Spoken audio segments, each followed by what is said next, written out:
తెలంగాణలో నూతన సంవత్సర వేడుకల సందర్భంగా భారీగా మద్యం అమ్మకాలు జరిగాయి. నిన్న ఒక్కరోజే 19 ప్రభుత్వ డిపోల నుంచి 1,30,000 కేసుల లిక్కర్, 1,35,000 కేసుల బీర్ల అమ్మకాలు జరిగాయి.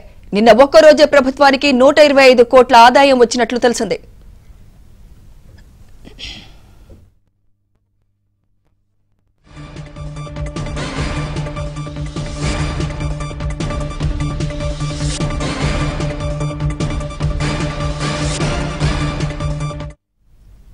తెలంగాణలో నూతన సంవత్సర వేడుకల సందర్భంగా భారీగా మద్యం అమ్మకాలు జరిగాయి.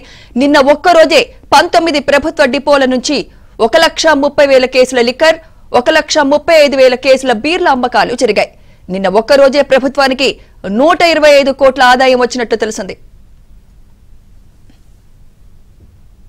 మద్యం అమ్మకాలకు సంబంధించి మరింత సమాచారం మా ప్రతినిధి శశి అందిస్తారు. శశి, నిన్న మద్యం ఏరులే పారినట్టు తెలుస్తోంది. పూర్తి డీటెయిల్స్ తెలియచేయండి శశి.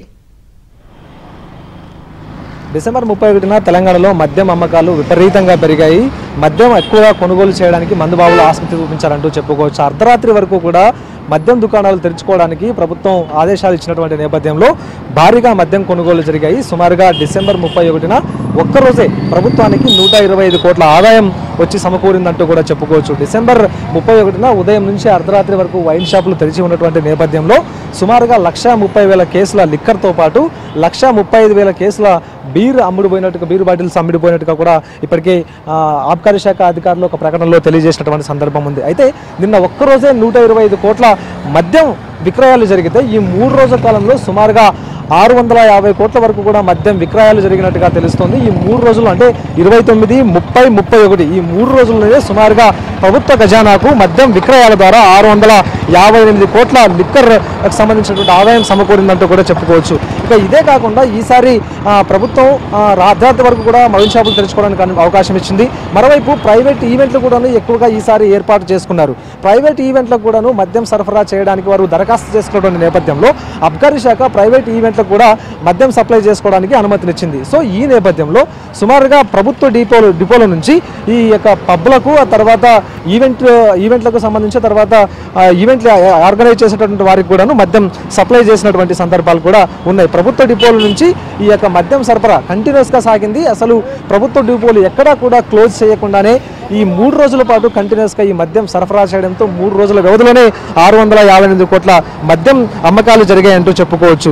సో మొత్తానికి ఈ 3 రోజుల వ్యవధిలో దాదాపుగా 6,30,000 బీర్ కేసులు అమ్ముడుపోయినట్టుగా ఆబ్కారీ శాఖ చెప్తే, ఆ తర్వాత 4,76,000 లిక్కర్ కేసులు అమ్ముడుపోయినట్టు ఆబ్కారీ శాఖ తన ప్రకటనలో పేర్కొంది. ఇంకా ఈ రోజు కూడాను మద్యం అమ్మకాలు ఇలాగే కంటిన్యూస్గా కొనసాగేటటువంటి అవకాశం అయితే కనిపిస్తుంది. ఈ రోజు కూడాను సుమారుగా 50 కోట్ల వరకు కూడా ఆదాయం సమకూరే అవకాశం ఉందంటూ కూడా ఇప్పటికే ఆబ్కారీ శాఖ ఒక అంచనా అయితే వేస్తుంది. ప్రధానంగా మద్యం అమ్మకాలు పెరగడానికి 2 ప్రధానమైనటువంటి కారణాలంటూ కూడా చెప్పుకోవచ్చు. ఈ సంవత్సరం నూతన సంవత్సరాన్ని పురస్కరించుకుని చాలా వరకు కూడా ప్రైవేట్ ఈవెంట్లు ఎక్కువగా ఆర్గనైజ్ చేశారు. ఆ తర్వాత పబ్బులు, క్లబ్బుల్లో కూడాను ఈ మద్యం సర్వ్ చేయడానికి అనుమతుల కోసం దరఖాస్తు చేసుకున్నారు. సో వీరందరికీ కూడా అనుమతులు ఇవ్వడంతో ప్రైవేట్ ఈవెంట్లు ఏర్పాటు చేసిన వారు టికెట్లు విక్రయించి ఫుడ్తో పాటు మందు సర్వ్ చేయడానికి టికెట్లు విక్రయించడంతో చాలామంది ఈ ప్రైవేట్ ఈవెంట్లలో పాల్గొనడానికి ఆసక్తి చూపించారు. ఎక్కడో బయట కూర్చుని మద్యం సేవించే కన్నా ఈ ప్రైవేట్ ఈవెంట్లలో అక్కడ ఉన్నటువంటి కార్యక్రమాలను కావచ్చు, లేకపోతే అవన్నీ ఎంజాయ్ చేస్తూ న్యూ ఇయర్ని స్వాగతం పలకాలంటూ కూడా చాలామంది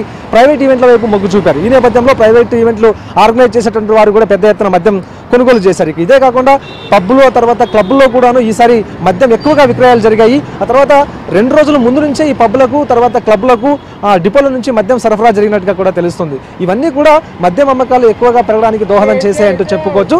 సుమారుగా నిన్న ఒక్కరోజే 125 కోట్ల మద్యం అమ్మకాలు జరిగితే ఈ 3 రోజుల వ్యవధిలో ప్రభుత్వ ఖజానాకు 658 కోట్ల ఆదాయం మద్యం అమ్మకం ద్వారా సమకూరింది. సుమిత్ర.